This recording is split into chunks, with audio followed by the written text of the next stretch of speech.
It's just for tax purposes, Tom continued, his tone softening as he noticed my hesitation. You're always talking about being smart with our finances. This is the best move for our family. He reached across the counter and took my hand, but something about his touch felt different. Maybe it was the way his fingers didn't quite wrap around mine like they used to, or maybe it was the slight tremor I detected in his voice.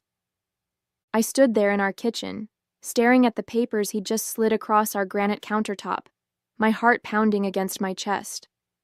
The house transfer documents seemed to mock me, their official letterhead stark against the white surface. The twins were finally asleep upstairs after a long day, and here I was, facing what felt like an ultimatum from my husband of 4 years. My name is Caitlin Wilson, I'm 38 years old, and I'm a physician at Houston Methodist Hospital.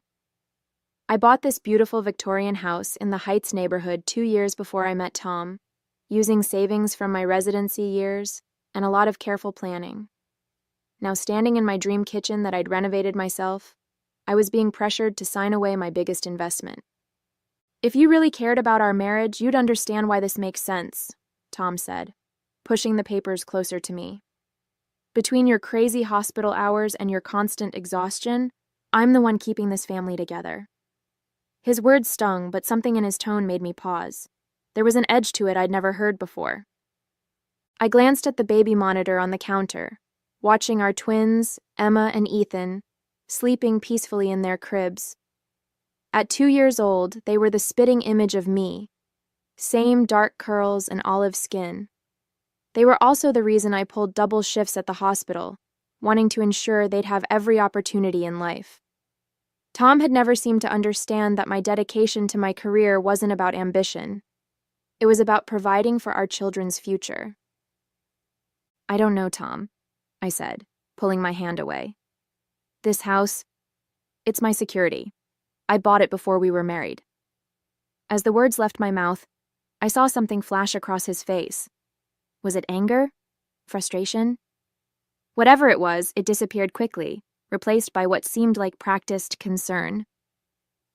That night, as I lay awake in bed, his words kept echoing in my mind. But something else was echoing too, a quiet voice of warning that I couldn't quite silence. The next morning, as I was getting ready for my shift at the hospital, something about Tom's behavior nagged at me. He'd been different lately, more distant, spending extra hours at his marketing firm, constantly checking his phone. I'd brushed it off as work stress, but now, combined with this sudden push about the house, my medical instincts were screaming that something wasn't right.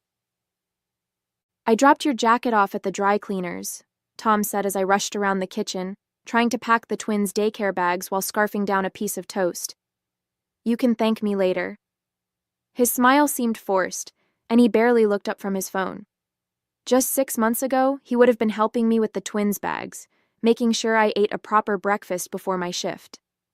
I watched him as I strapped Emma and Ethan into their car seats. There was a spring in his step that hadn't been there in years, and he'd started going to the gym again. Small changes that seemed innocent enough on their own, but together painted a picture I wasn't sure I wanted to see. At work, between patients, I called my friend Nina, who worked in real estate law. Something feels off, I told her, ducking into an empty exam room. He's pushing hard for this transfer, saying it's for tax purposes, but... Tax purposes? Nina interrupted. Caitlin, transferring the house to his name alone wouldn't give you any tax benefits. If anything, it would complicate things since you bought it before marriage. My blood ran cold. I'd been so busy with work and the twins that I hadn't done my due diligence.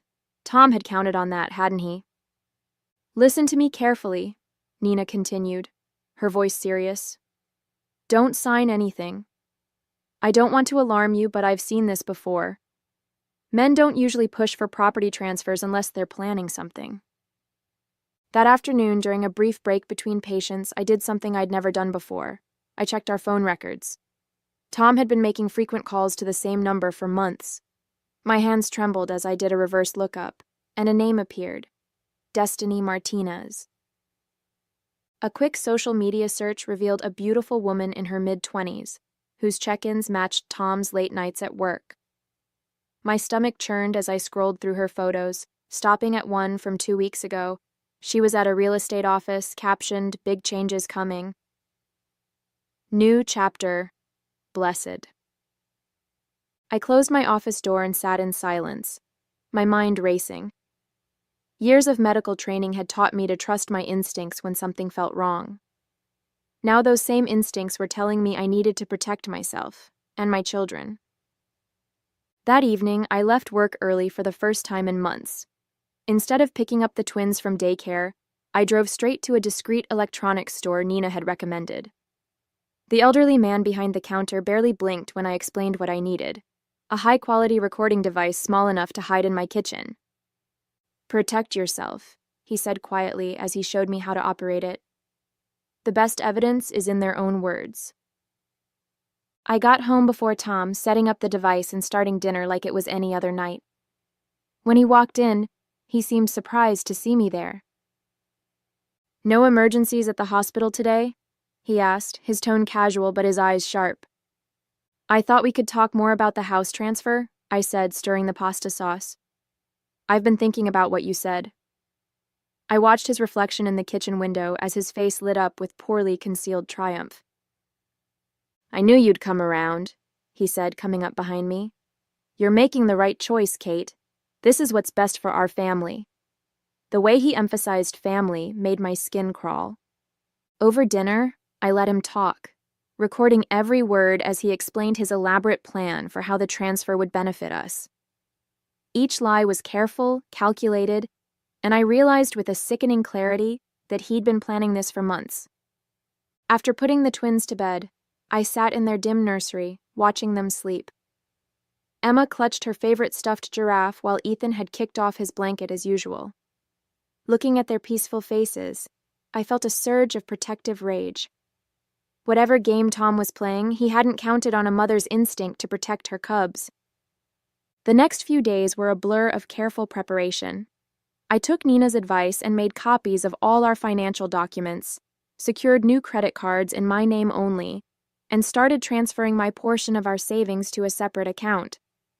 Each night I'd lie awake next to Tom, listening to his steady breathing and wondering when exactly my husband had become a stranger. A week later, Tom brought home the final transfer papers, already signed by him. "Just your signature," he said, sliding them across the counter, the same spot where this had all started. "Then we can put this all behind us." I picked up the pen, my hand steady despite the adrenaline coursing through my veins. Tom watched intently as I held the pen over the signature line. In that moment, I saw everything so clearly. His impatience, his barely concealed excitement, the way he kept glancing at his phone as if expecting a message. "Actually," I said, putting the pen down, "I think we need to talk about Destiny first." The color drained from his face so fast I almost laughed. But this wasn't funny. This was the beginning of a war, and I was armed with evidence, determination, and a mother's fury. "What are you talking about?" Tom sputtered, but his face had already given him away. His practiced composure crumbled as he reached instinctively for his phone. "Who is Destiny?" I pulled out my own phone, scrolling through the screenshots I'd carefully collected. "Destiny Martinez, 26 years old, works at your firm. You've been having lunch with her at Lorenzo's 3 times a week for the past 4 months. The same restaurant where you proposed to me, by the way. Nice touch." Tom's expression shifted from shock to anger. "You've been spying on me?" "Protecting myself," I corrected, keeping my voice steady despite my racing heart. "Just like you've been protecting our tax situation with this house transfer, right?" He sat down heavily on one of the kitchen stools, running his hands through his hair, a nervous habit I'd once found endearing. "It's not what you think?" "Really?"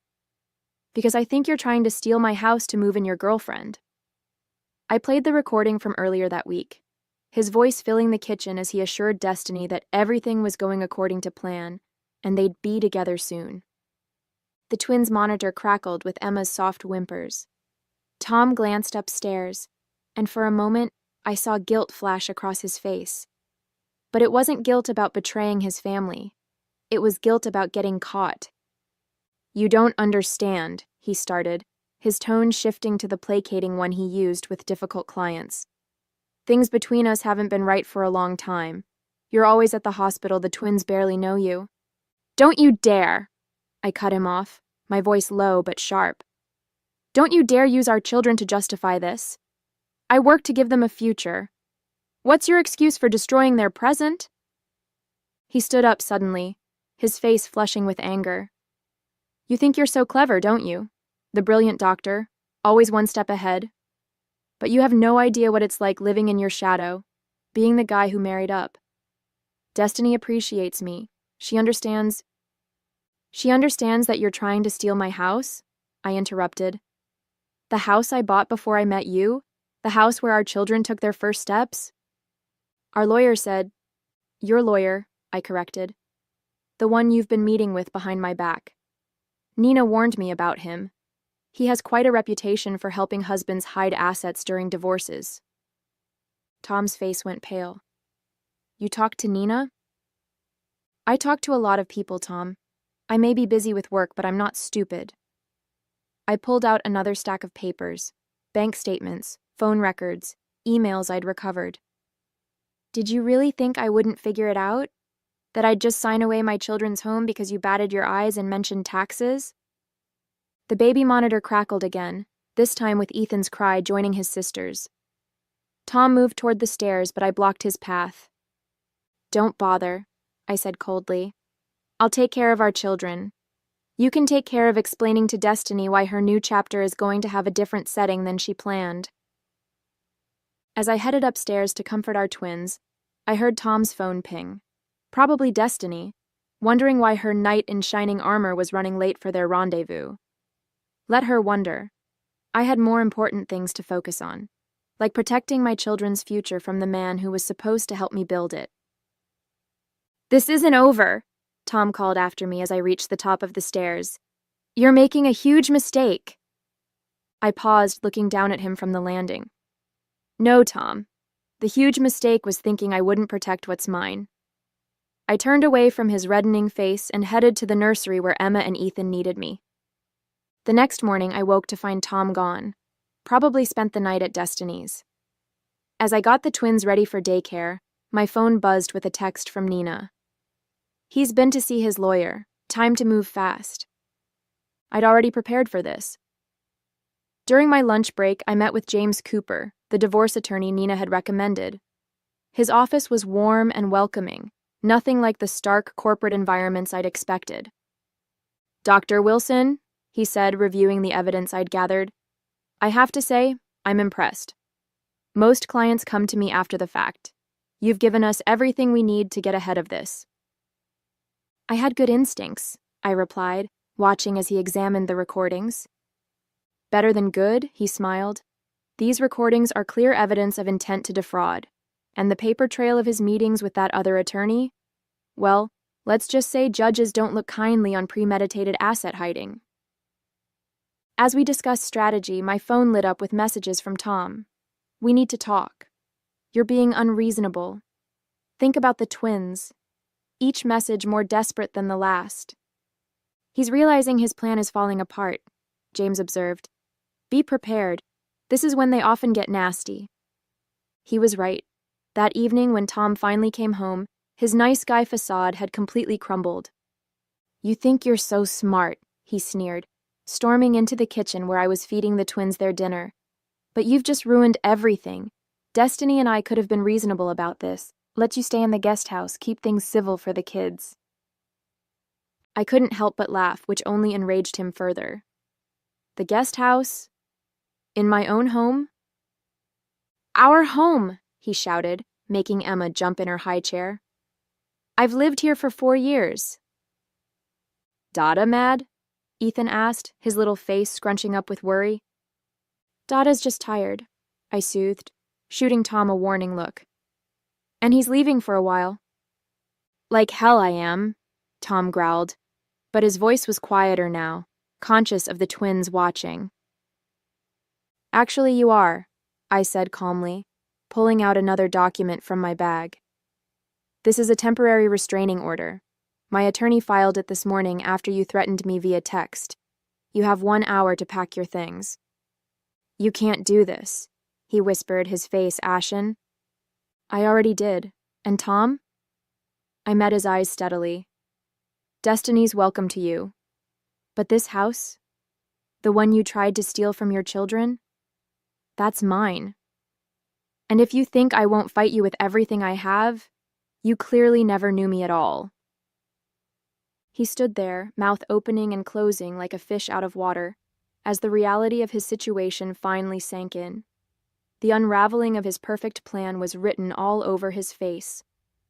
An hour later, I watched from the nursery window as Tom loaded his bags into his car.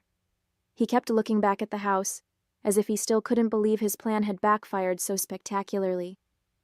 The twins played quietly with their blocks behind me, blissfully unaware that their father was leaving. "Bye-bye?" Emma asked, noticing me at the window. "Yes, sweetheart. Daddy's going bye-bye for a while." I hugged her close, breathing in her baby shampoo scent, letting it ground me. The next few weeks were a blur of legal meetings and hospital shifts. Tom launched a full-scale attack through his lawyer, demanding half of everything, including the house. But James was ready for him. "Did you see his face when we presented the recordings in court?" James asked during one of our meetings. "He thought he was so clever, but he never considered you might be smarter." The evidence was damning. Not only had we proven his intent to defraud me of my premarital asset, but we'd also uncovered something even more disturbing. Tom had been embezzling from his marketing firm to fund his lavish dates with Destiny. "Our forensic accountant found everything," James explained, spreading out bank statements across his desk. "He's been cooking the books for months, probably to maintain the lifestyle he promised Destiny." The irony wasn't lost on me. All those times Tom had complained about living in my shadow, about feeling inferior to my success, he'd been creating his own downfall. When Tom's firm discovered the embezzlement, they pressed charges. Destiny, it turned out, had no interest in a boyfriend facing criminal charges. She dumped him via text. I know because he showed up at the house drunk one night, waving his phone and begging to come home. "You did this to me," he shouted from the front yard, forcing me to call the police. "You've ruined everything." As the officers led him away, I felt a strange mix of pity and relief. The man I'd married, the father of my children, had become someone I didn't recognize, or maybe he'd been that person all along, and I'd been too busy to notice. The divorce was finalized faster than I expected. Tom, facing legal troubles with his firm, couldn't afford a lengthy court battle. He signed away any claim to the house in exchange for more favorable custody arrangements, supervised visits twice a week. "You've handled this incredibly well," Nina told me over coffee, weeks after everything had settled. "Most people would have fallen apart." I watched Emma and Ethan playing in my backyard, my house, my victory. "I had to stay strong for them," I said. And honestly, Tom underestimating me was his biggest mistake. "And Destiny?" Nina asked. "Any idea what happened to her?" I smiled, remembering the last bit of gossip I'd heard. "Apparently she's dating her real estate agent now, the one who was supposed to help her move into my house." We both laughed at the irony. Later that night, as I tucked the twins into bed, Ethan asked, "Mama sad?" "No, baby," I said, kissing his forehead. "Mama's not sad at all." And for the first time in months, I truly meant it. The aftermath of my divorce from Tom brought unexpected blessings. The biggest surprise wasn't that I could manage everything on my own. I'd always been capable of that. It was discovering how much easier life became without the constant strain of Tom's deception weighing on me. My career flourished. Without Tom's subtle undermining and passive-aggressive comments about my hours, I found renewed passion for my work. I was promoted to chief of emergency medicine, something Tom had always said would be impossible while raising twins. The twins adjusted better than I'd feared. At first, I worried about how they'd cope with the changes, but children are remarkably resilient. Their supervised visits with Tom became less frequent as his legal troubles mounted. He eventually took a plea deal for the embezzlement charges and moved to Dallas after serving his sentence. Destiny, I heard through mutual acquaintances, had moved on to another wealthy target. Sometimes I wondered if she ever realized how close she'd come to being trapped in Tom's web of lies. In a way, she'd dodged a bullet, though I doubt she saw it that way. My house, the one Tom had tried so hard to take from me, became a true haven. I renovated the twins' rooms, planted a garden, and created the home I'd always envisioned. Every mortgage payment felt like a victory, a reminder of how I'd protected what was mine. Nina teased me about dating again, but I was content focusing on my children and career. There would be time for romance later. For now, I was enjoying the peace that came with knowing I'd not only survived Tom's betrayal but emerged stronger. One quiet evening, as I sat on my porch watching Emma and Ethan play in our front yard, I reflected on how different life had become. The twins were racing around, their laughter echoing through the neighborhood, the same yard where Tom had stood that night, drunk and raging about how I'd ruined his life. I'd recently heard through the hospital grapevine that Tom and Destiny had briefly reconnected in Dallas, only to split again when she discovered he was still on probation and working as a junior copywriter at a small agency. His fall from grace had been spectacular, from marketing executive to convicted felon, from family man to cautionary tale. The irony wasn't lost on me that his desperate grab for my house had cost him everything: his career, his freedom, and most importantly, his relationship with his children. The twins now barely remembered their daily life with him. He'd become the dad they saw occasionally on weekends, always trying too hard with expensive gifts and forced enthusiasm. "Mama, look!" Emma called out, proudly showing me a cartwheel while Ethan clapped. These were the moments that mattered. Not the house, not the victory over Tom's schemes, but the simple joy of watching my children grow and thrive. A few days ago, I'd received a letter from Tom, full of apologies and regrets. I filed it away without responding. Some bridges, once burned, shouldn't be rebuilt. Instead, I focused on building new ones, strengthening my bonds with my children, my career, and most importantly, my self-respect.